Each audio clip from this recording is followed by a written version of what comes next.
지금 우리는 조영주 변호사님하고 함께하고 계신데 특이하게도 한양대학교 도시공학 박사 과정을 수료하셨는데 재개발, 재건축 관련된 네. 이런 세금 문제라든지 정책 부분 이런 네. 부분도 상당히 전문가신데 그래서 제가 좀 여쭤보고 싶은 거죠. 일반적으로 이제 서울 아파트 한 채만 있어도 상속세 대상이다라고 하는데 정말 서울 아파트 한 채를 물려받으면 상속세를 내긴 하나요? 내지요. 지금 뭐 데이터는 이 책에 있긴 하지만 지금 제가 알기로 지금 서울의 평균 가격이 한 채당 한 12억에서 13억 하는 것 같던데요. 좀 평균이 그렇죠. 모든 서울시 그러니까 크고 작은 아파트 다 합쳐서 그러니까 한 채당 평균 가격이 12억, 13억 하는데요. 지금 우리나라 이제 지금 상속세를 개편해야 된다는 얘기들이 많이 나오고 있잖아요. 아직 법은 통과되지 않았지만 우리나라 상속세가 28년 동안 과표가 하나도 안 변했어요.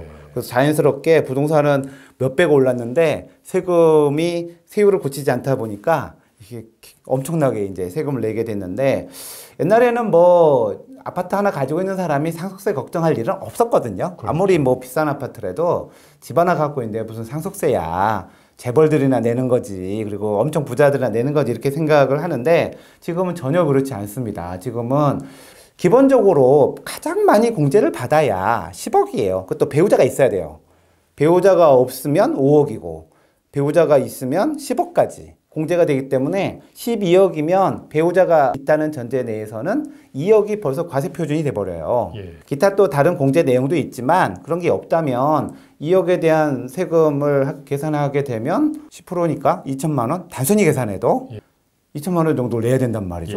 그러니까 서울의 아파트를 그냥 하나만 받았다 하더라도 만약 배우자가 없다면 5억에서 또 계산하다 보면 그러면 이제 억 단위의 또 세금을 낼 수도 있는 거죠. 책에 보면 16억 아파트를 앙원에 세금 하나도 없이 상속받는 유일한 방법이 있다라고 해 놓으셨는데 네, 있어요. 어떤 내용이죠? 이게 동거주택 상속공제라는 건데요. 동거주택 상속공제. 동거주택 상속공제인데 제도는 있는데 요걸 하려면은 준비를 10년 하셔야 돼요. 되긴 돼요. 10년 해야 되고요. 배우자도 그러니까 이론적인 걸 다 동원하면 배우자도 있어야 되고 그래서 이제 배우자 공제도 받아야 돼요. 배우자 공제도 받고 그 다음에 자식들 공제도 받고 그 다음에 그 아파트의 동거주택 상속공제 최고 한도가 6억이에요. 그래서 다 이론적으로 합치면 16억까지 공제를 받을 수 있는데 이거 하려면 이게 또 다른 말로는 동거주택 상속공제인데 효도공제라고도 말을 하는데 동거니까. 동거니까. 근데 이 동거를 끊임없이 10년간 해야 돼요. 이게 떨어지면 안 돼. 뭐 몇 년 살다 나왔다가 들어왔다 이거 안 되고요. 연결돼서 10년. 다만 이제 뭐 병역이나 뭐 유학 요거는 포함시켜 줘요. 그런데 그 10년 동안 같이 살아야 되고 미성년자도 안 돼요. 성년이 돼서부터 해야 되고 그 다음에 무주택자여야 돼요. 아버지나 자기나 다. 이런 요건들을 다 갖추면 6억까지 공제가 돼요. 최고 한도가. 그러니까 앞에 10억 공제 받는 거 배우자와 기본공제까지 해서 그 다음에 6억까지. 그래서 이론적으로 16억 되는 아파트를 이렇게 한 10년 정도 딴 데 가서 이사하면 안 되고 부모님하고 같이.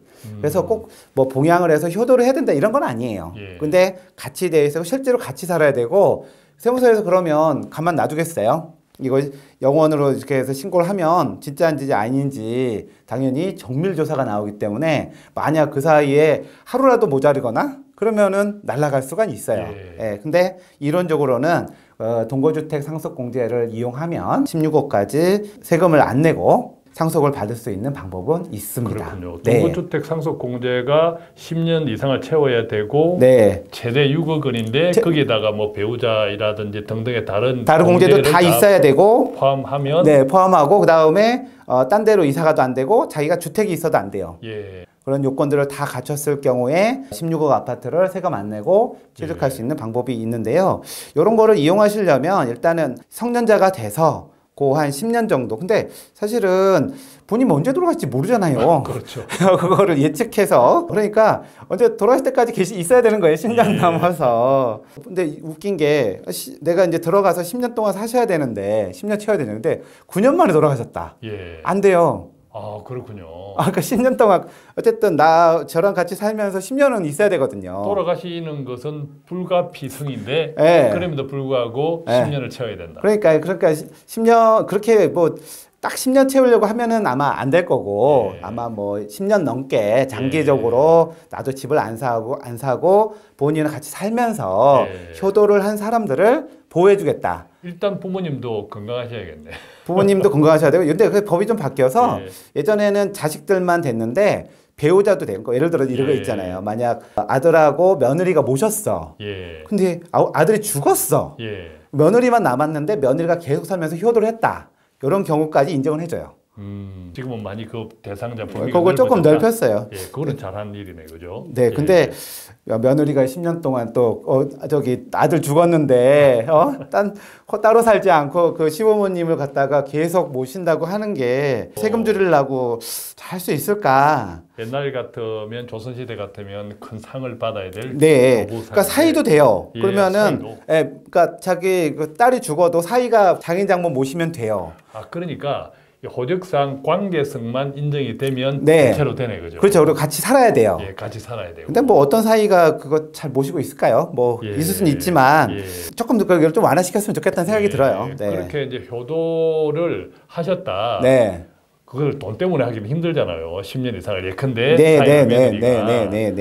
근데 효도를 했다라고 하면 결과적으로는 세법에서 그 같은 정성, 사랑을 인정해 주는 거네. 그래서 세금적인 혜택을 주는 거죠. 요거까지만. 그렇군요. 그렇습니다. 자, 일반적으로 아파트만 한 채 있다. 또 뭐 아파트가 뭐 두세 채 있다 하더라도 대부분 아파트는 큰 돈이기 때문에 빚이 많잖아요. 그렇죠. 대출. 자, 그래서 부모의 아파트를 정려 또는 상속을 받을 때 정려겠죠, 아무래도. 내가 빚을 안고 받는 게 나으냐, 그런 고민들도 하시는데 어떤 경우일까요? 이게 이제 부담부 증여 이제 많이 아마 상속 준비하시는 분들이 아니면 미리 좀 주는 부분들이 부담부 증여를 많이 이용하시죠. 그래서 부담부 증여가 그러니까 본인이 오래 살아 계시고 오래 사실 거고 그럴 거면은 저는 부담부 증여가 더 맞다고 생각을 해요. 맞다고 생각하는데 이 책에도 좀 여러 가지 구분해서 쓰긴 했는데 이 부담부 증여가 항상 이익이 되는 건 아니다. 이런 말씀을 드리는데 그거는 그 당시 이게 이 부담부 증여가 구조가 뭐냐면은 이게 말씀하신 것처럼 빚을 끼고 아파트를 주는 거란 말이에요. 그러면 이제 10억이라고 쳤을 때 만약 5억이 대출이고 5억은 순가치잖아요. 만약 주면은 5억의 순가치를 무상으로 주는 거고 그 다음에 5억에 대한 채무를 아버지가 만약 주면 아버지가 갚아야 될 거를 자식이 갚는 거잖아요. 그게 이제 부담부 증여인데 요거는 유상이 돼요. 유상 양도가 돼요. 유상 양도는 양도소득세가 나오고 그 다음에 무상으로 준 부분에 대해서는 증여세가 나와요. 근데 증여세는 받는 사람이 세금을 내고 그 다음에 유상 양도는 부모님이 세금을 내는 거거든요. 그래서 세금 내는 주체가 달라져요. 근데 뭐 어차피 뭐 부모님 돈이나 자식 돈이나 같은 돈이라고 생각을 한다 그러면 결과적으로는 전체적인 세액이 줄어드는 계산이 가장 맞겠죠. 그래서 그런 상황에서 왜냐면은 이제 양도세나 이렇게 증여세의 세율이 틀려요. 양도세는 쭉 다단계적으로 이렇게 돼 있고 뭐 증여도 마찬가지긴 한데 세율 과표 기준이 다르기 때문에 그런 거를 잘 파악을 하셔서 그냥 주는 게 좋은 건지 뭐 아니면은 이렇게 하는 것이 좋은 건지 그리고 이제 방금 말씀드렸다시피 양도소득세, 증여세 그리고 취득세도 달라요. 그래서 이런 모든 거를 감안해서 계산을 해보시고 이게 전체적인 세금이 가장 적다 생각하는 거로 판단을 하시면 그게 맞는 답이에요. 그렇군요. 일반적으로는 부모의 재산에 금융부채나 이런 대출 빚이 있다면 그 빚만큼 정려재산 또 상속재산에서 공제가 된다고 일반적으로 생각하니까 그만큼 세금이 줄어들겠구나라고 생각하는데 꼭 그렇진 않아요. 그렇지는 않다. 그래서 그거를 제가 말씀드린 것처럼 증여세나 양도소득세, 취득세도 다 감안해서 다 계산을 해보시면 그거는 이제 세무사랑 좀 상담하시는 게 좋을 거예요. 본인이 또 디테일하게 보셔야 되기 때문에